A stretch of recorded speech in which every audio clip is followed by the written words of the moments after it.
তো বিএনপির নেতা, সে আমার সাথে শারীরিক নির্যাতন করছে, ফেলে মেরে ফেলবে, ছুরি দিয়ে পৌঁছে গেছে।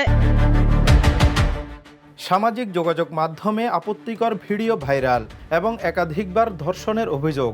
কাঠগড়ায় কুমিল্লার সদর দক্ষিণ উপজেলার জোড়কানন পূর্ব ইউনিয়নের প্যানেল চেয়ারম্যান ও জেলা কৃষক দলের সাবেক নেতা কাজী ফজলুর রহমান ওরফে ফজলু মেম্বার। ভুক্তভোগী তরুণী রোকসানা আক্তারের অভিযোগ, পারিবারিক সমস্যার সমাধানের আশ্বাস দিয়ে গত বছরের নভেম্বরে তাকে বাসায় ডেকে নেন ফজলু মেম্বার। সেখানে জোরপূর্বক ও বিয়ের প্রলোভনে একাধিকবার শারীরিক সম্পর্ক গড়ে তোলেন তিনি। পরবর্তীতে বিয়ের চাপ দিলে নেমে আসে অমানসিক নির্যাতন। উপায় না পেয়ে সদর দক্ষিণ থানায় ধর্ষণ ও নারী নির্যাতন আইনে মামলা দায়ের করেন ওই নারী। প্রশাসনের কাছে আবেদন জানাচ্ছি, আমারও যে ছুরি দিয়ে পৌঁছ দিল, মামলাটা আমি উঠাই না।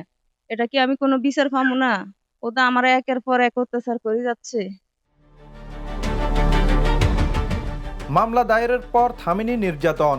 অভিযোগ উঠেছে, মামলা প্রত্যাহারের ভয়ভীতি দেখানোর পর সম্প্রতি রোকসানার ভাড়া বাসায় একাধিকবার প্রবেশ করে ধারালো অস্ত্র দিয়ে হামলা চালান ফজলু। রক্তাক্ত অবস্থায় রোকসানাকে উপজেলা স্বাস্থ্য কমপ্লেক্সে চিকিৎসা দেওয়া হয়। এই ঘটনায় আবারও থানায় লিখিত অভিযোগ দায়ের করেছেন ভুক্তভোগী।